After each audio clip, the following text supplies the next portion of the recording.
एक सीधा साधा गांव का भगत कभी कथा नहीं सुनता था, गाय चराता था गांव की। तो एक दिन और गोपाल जो गाय चराने वाले थे उन्होंने कहा, यार कभी तो कथा सुन लो, रात दिन पशुओं के पीछे घूमते हो, पशु बुद्धि, कभी तो कथा सुन लो। तो एक दिन सोचा दोपहर के भोजन गांव में पाएंगे जाके अपने घर में, और कथा हो रही वहीं से निकल लेंगे, जो सुन लेंगे तो सुन लेंगे। खड़े खड़े वहां चर्चा चल रही थी, जिसने मनुष्य जन्म लेकर के गुरु मंत्र नहीं लिया और नाम जब भगवान का नहीं किया, उसका जीवन मुर्दा, व्यर्थ जीवन। चला गया सुन के, और बार बार वही दिमाग में कि पंडित जी कह रहे थे गुरु मंत्र नहीं लिया और नाम जप नहीं किया तो मुर्दा जीवन। जिन हरि भगत हृदय नहीं आनी, जीवित सौ समानते प्राणी। दूसरे दिन फिर गया, कहा पंडित जी आपने कल कथा में कहा था गुरु मंत्र ले लेना चाहिए, नहीं तो जीवन मुर्दा हो जाता है, बेकार जीवन रहता है। तो देव गुरु मंत्र आप, और तो हम किसी को जानते नहीं। देखा फटा पुराना कपड़ा, डंडा लिए एक चरवाहा। उनका ऐसे थोड़ी कि तुरंत गुरु मंत्र दे दिया जाता है। आखिरी दिन कथा के मिलना, फिर दे देंगे, टाल दिया। अब वो आखिरी दिन कथा के तो दिन चढ़ावा चढ़ रहा था, तो पंडित जी ने कहा जब चलें तब ले लेना गुरु मंत्र, टाल दिया। अब वो जब आखिरी दिन के बाद हो, तो उस समय घोड़े पे बैठ सब सामान लाद के पंडित जी चलते थे, वो तो सब सामान लाद के चलने लगे हो। तो पीछे पंडित जी आप जो कह रहे थे कि गुरु मंत्र देंगे, आप गुरु मंत्र दे दीजिए। पंडित जी रबड़ी पवाई गई थी, घोड़े से उतरे, घोड़ा एक भगत के यहां खड़ा किया और लोटा लिया और भागे, क्योंकि सोच लगी थी। अब वो भगत किसान आदमी, गांव का गंवार आदमी पीछे लगे, पंडित जी अरे गुरु मंत्र दे दो, कितने दिन से टहला रहे हो आप। अरे उनका मतलब सोच का पैसा, तू गुरु मंत्र की बात कर। अब वो पीछे लगा कि अब हम नहीं जाने वाले, आपने सब सामान लाद ली थी, भगवान की कृपा कहो कि आपको सोच लगी आई, नहीं तो आप हमको तो गुरु मंत्र ही नहीं देते, हम आपको नाम पर विश्वास की बात। पंडित जी तो दात गपोचन, जय गुरुदेव की, जय गुरु। वो दबकाए, यह दात गपोचन, मतलब एकदम मूर्ख आदमी, तो सोच तो। वो प्रणाम कर लिया, जय गुरुदेव, धत गपोचन, धत गपोचन। जपना न राधा न कृष्ण न राम न हरि। घर आया, बोले आज से गाय चराना बंद। बोले क्यों? बोले गुरु मंत्र मिल गया, अब हम भजन करेंगे, हमारा जीवन मुर्दा नहीं रहेगा, अब जीवन सार्थक रहेगा।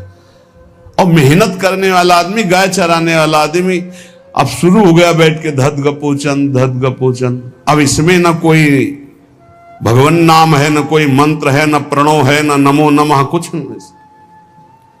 गांव के लोग, घर के लोग बोले कि यार 50 गाय चराता था, पता नहीं कौन सा हम लोगों का पाप उदय हुआ कि कह दिया कि कथा सुन लेना। अब वो गाय चराना भी छोड़ दिया, अब गपोचन शुरू हो गया। अब उसकी ऐसी लगन लगी, सहज सरल भोले जो होते हैं ना, हरिवंश महाप्रभु कह रहे हैं, मुनि मन ध्यान धरत नहीं पावत, करत विनोद संग बालक भट, दास अनन्य भजन रस कारण, जैसे हित हरिवंश प्रगट लीलानट। लालजू महाराज बड़े बड़े मुनियों के ध्यान में नहीं आने वाले, बड़े विनोदी। रुक्मिणी जी से कहा तैयार हो, भगत के दर्शन करने चलना है। रुक्मिणी जी ने कहा बहुत दिनों बाद आज आपको किसी भक्ति की याद आई, प्रभु जरूर कोई महाभागवत होगा, हम चलते हैं। बोले बहुत विचित्र महाभागवत। चले, साधारण वेश में चलना है। जब गांव में गए, उस भगवान तो सर्वज्ञ ही है, उसके घर के दरवाजे में बैठ गए और रुक्मिणी जी से कहा कि पहले तुम मिल के आओ भगत के, फिर हम मिलेंगे। रुक्मिणी जी ने कहा हाँ ये उत्तम बात है, पहले हम उनको दर्शन दे के और दर्शन करके आती है। तो आंख मूंदे ऐसे, न खाना न पीना, धत गपोचन। रुक्मिणी जी ने कहा ये कौन सा नाम भगवान का, न विष्णु शास्त्र नाम में है, न गोपाल शास्त्र नाम में है, और कहीं हमने पढ़ा नहीं, ये कौन सा भजन कर रहा है।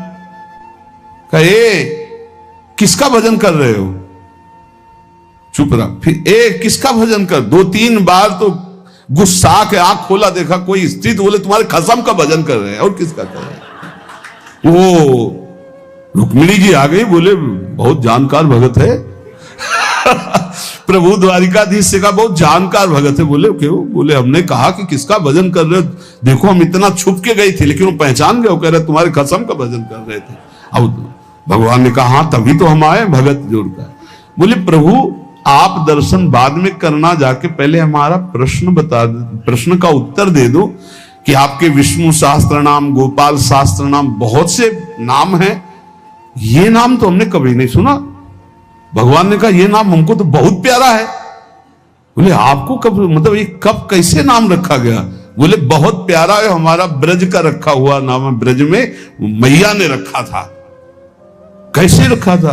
बोले एक दिन मैं माखन चोरी कर रहा था, सखा के कांधे पर खड़ा हुआ, ऊपर माट में हाथ डालकर मक्खन पूरा ऐसे खाता जाता, सखा को पवाता जाता। इतने में मैया और गोपी जन आ गई। एक कन्हैया ये क्या कर रहा है। अब हमने देखा कि फंस गए। हमने कहा कि मैया हमें बहुत भूख लगी थी और देखा कि इसमें चींटी चढ़ी हुई है, तो हम चींटी निकाल रहे थे। तो बोले चींटी कैसे निकाल रहे थे, यहां पूरा हाथ सना हुआ है तुम्हारा चींटी। बोले अरे भैया तू बावरी, जब चींटी को ऐसे निकालने करते वो अंदर चली जाती तो खबो खबो के निकाला, इसलिए ऐसा इतना हाथ हो। बोले यहां मुंह में भी जब तुम्हारे मक्खन लगा, एक मक्खी बार बार उड़ रही थी तो हम ऐसे मारा तो पूरा मुंह में मक्खन लगा। मैया ने कहा धत गपोचर। बोले ये उस समय का नाम रखा हुआ है, मेरा बाल गोविंद में जब मैया ने रखा था मक्खन चोरी के समय उस।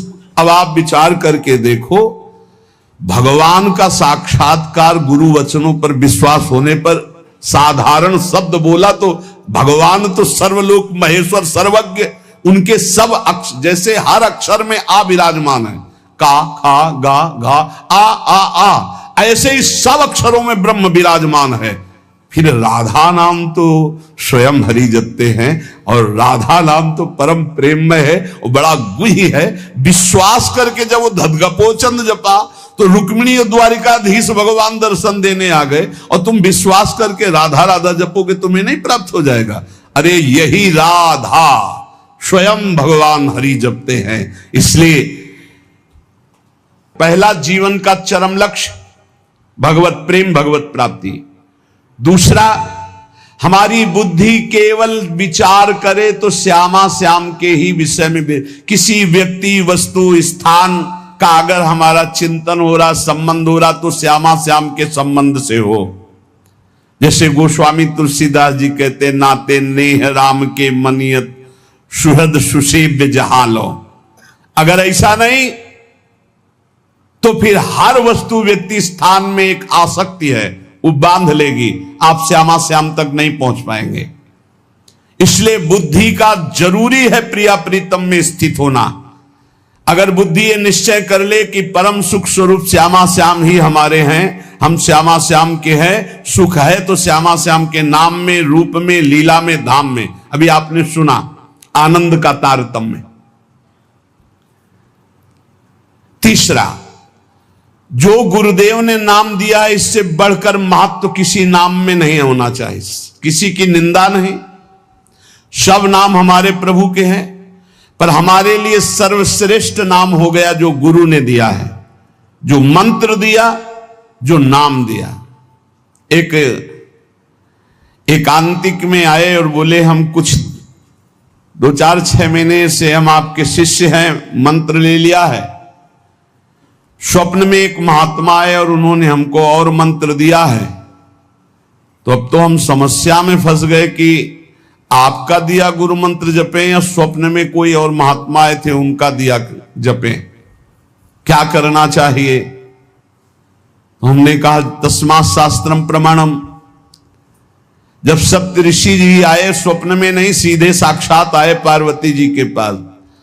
और कहा ये किसके लिए तपस्या कर रहे हो? महादेव जी के लिए। महादेव जी में क्या है, चलो हम तुम्हें भगवान नारायण को पति रूप में, भगवान विष्णु वैकुंठाधिपति अपार वैभव, उनको।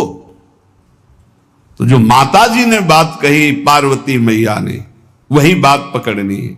उन्होंने कहा तजऊ न नारद कर उपदेशु, आप कहें सतबार महेशु। सप्तऋषियों, अपने गुरुदेव नारद जी के उपदेश का मैं कभी त्याग नहीं कर सकती, चाहे स्वयं इष्ट देव भगवान शंकर आकर सैकड़ों बार कहें तो भी। तजऊ न नारद कर उपदेशु, आप कहें सत बार महेशु। कोटि जन्म लगी रगर हमारी, बरों संभुनता रहूं कुंवारी। करोड़ जन्म लूंगी, हर बार अपने गुरुदेव के दिए हुए मंत्र का अनुष्ठान करूंगी और देवाधिदेव महादेव को पति रूप में वरण करूंगी, अन्यथा कुंवारी रहूंगी।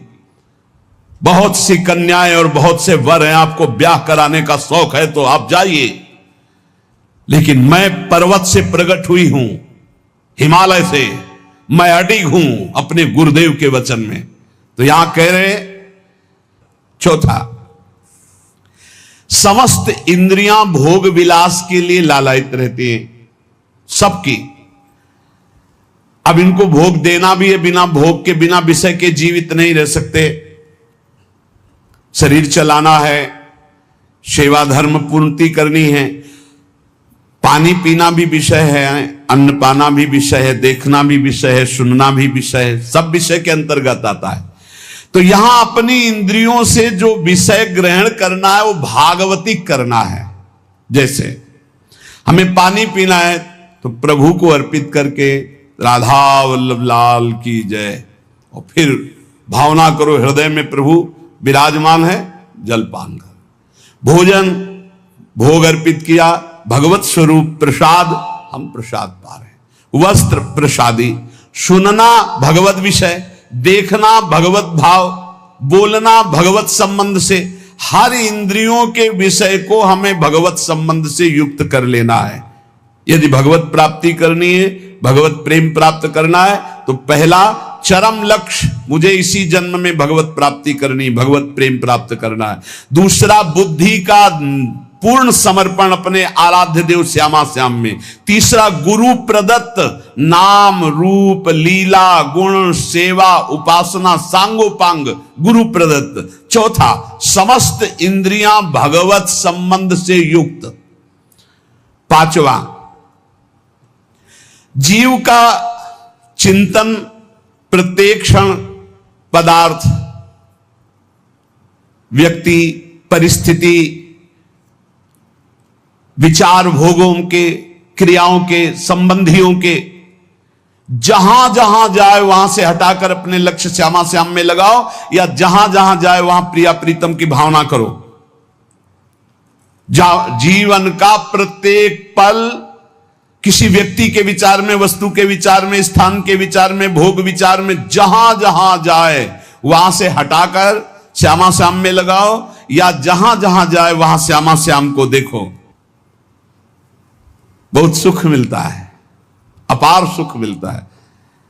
जिससे प्यार होता है, अपनापन होता है, उसकी बात सुनने में सुख मिलता है। अरे वो दिशा अच्छी लगती है, वो दिशा अच्छी लगती है। जिधर अपना प्यारा बसता है ना, वो दिशा अच्छी लगती है। उधर से आई हुई वायु ऐसा लगता है प्यारे का आलिंगन हो रहा है, अभी वो प्रेम जागृत नहीं हुआ। इसलिए उस एरिया को कोई आ जाए, अच्छा आप उधर से आए, जहां अपना प्यारा बसता है उस क्षेत्र का कोई आ जाए तो ऐसा लगता है प्यारा मिल गया।